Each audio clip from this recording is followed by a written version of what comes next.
Welcome to the TheReadingRoom.com Great Reads. Today I have a great pleasure to take you on a very exotic and unusual trip to India, and our guide is very well-known, celebrated chef and the curious mind traveler, Rick Stein. He has just published a brand new book full of color and smells and aroma and the streets of India, and he's taking us on a quest to find the perfect curry.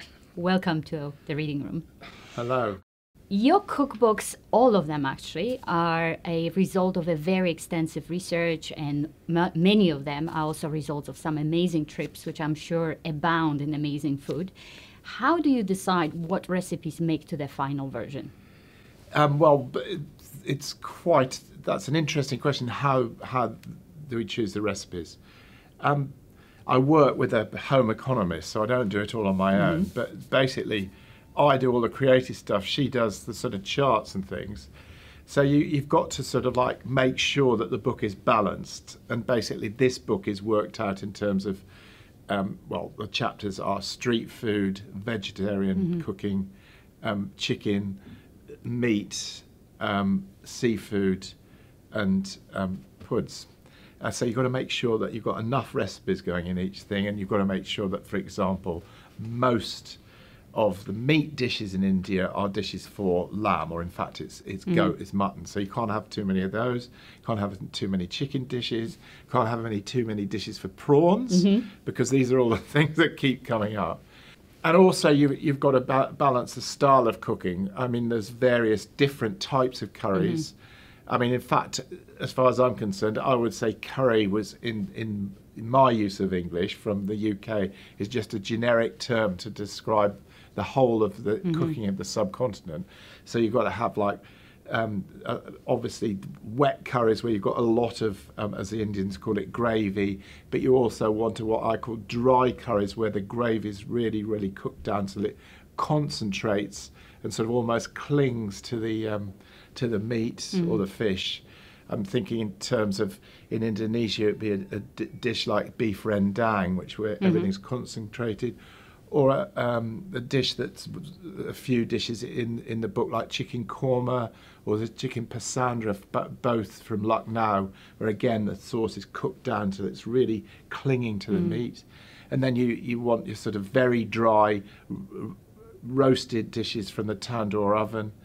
And then you're looking for sort of milder dishes. Again, the korma is a mild dish. You're looking for very hot dishes, something like the vindaloo, of course. So it's all a question of balance.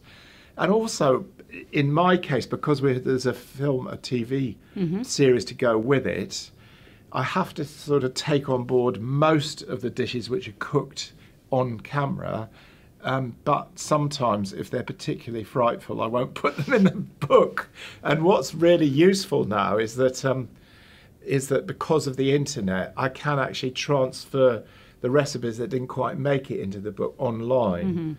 So nothing's lost. Nothing's lost. And I mean, I recall a particular dish in Mallorca, not in the Spanish program, but in the Mediterranean series before that.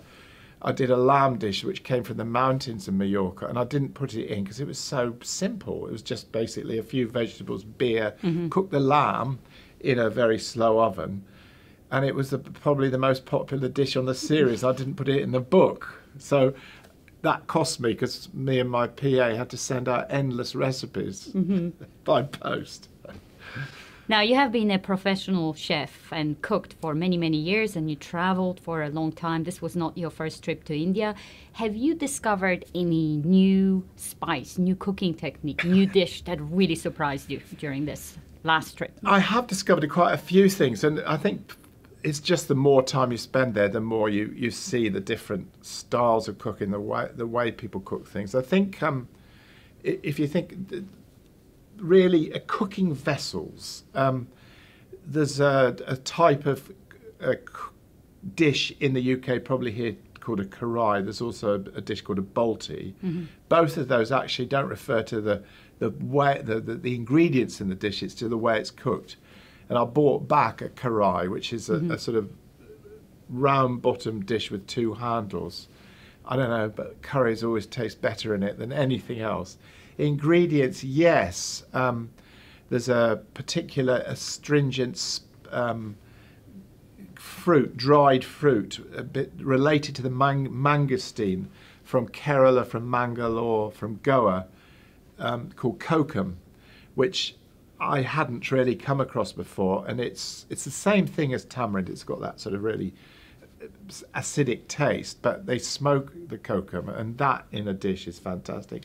Black cardamoms, which you are beginning to get easily now. Again, another slightly smoky taste, a bit reminiscent of cardamom, but subtly different, which I've sort of gone on about. It's a really weird ingredient from Tamil Nadu, which is actually a type of lichen which grows on trees called dagaful.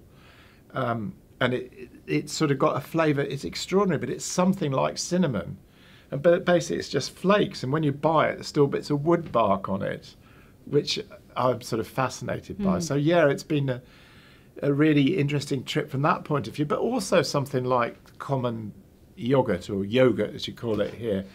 What they call curd in northern India, very, very much used in northern India, not in the south, and much tartar than the yogurts that we get here.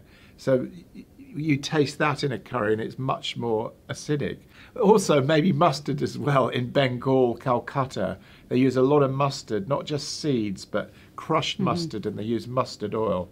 The flavour of mustard in a fish curry from Calcutta, a bit off-putting to start with, because very, very sort of assertive mustardy flavour. But then you get used to it, and it's sort of, you think, oh, why didn't I like that from the word go?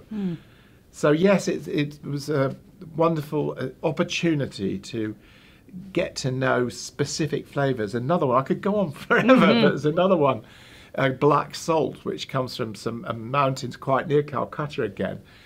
Salt, but really imbued with sulphur. And when you smell it the first time, it just smells like bad eggs. But after a while, you get used to it.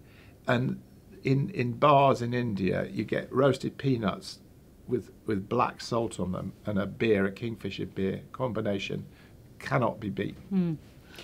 I also wonder, because all your books, again, are so passionate. Your passion for food really comes across in the way that you write about food.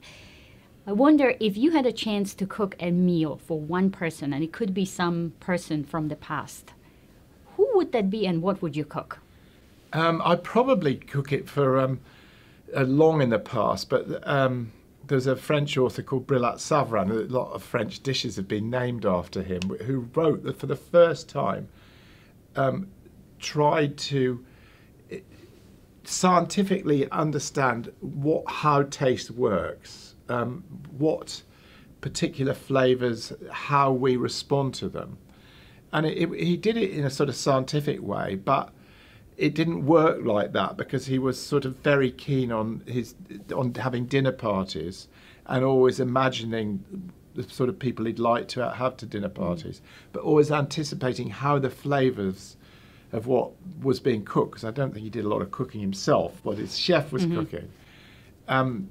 And I think that's a sort of, that really appeals to me, really. It's that sort of, he would understand what I was trying to get at. Because, I mean, in a sense, when you're cooking, you are composing, painting, you are anticipating the effect of your food on somebody else. That's not as sort of like as acute as something like painting, but still, you are trying to impress somebody with the way you feel about these foods. And that is the real pleasure of cooking, is sort of saying, I want them to see what I see in this dish.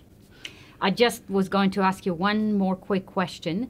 You have taken us on some amazing trips already to Spain, France, Far East. Where are you going next? Dunno. I don't know. I tell you why I don't know, because India was such a massive experience. I keep saying to the director and to myself, I say, David, where are we going next? I mean, how can we beat this? I mean, it's like it's a high. And I mean, a few books ago, it was an account of a journey down the canals of France, and people come up to me and say, that was the best thing you ever did. I wouldn't be surprised if people wouldn't be saying this about India, because you know, anybody that's been to India will also feel the same way. It's just like, it's a sort of attitude. Once you've been there, you never be the same again. So that's why I say I don't know. I really don't know. Thank you very much for this conversation. I really enjoyed it. And I do hope, and I'm sure that a lot of your fans are going to agree that you're going to find that next destination and that you're going to give us lots more cookbooks and let us discover another parts of the world for your passion. Thank you. Thank you, Anna. Thanks.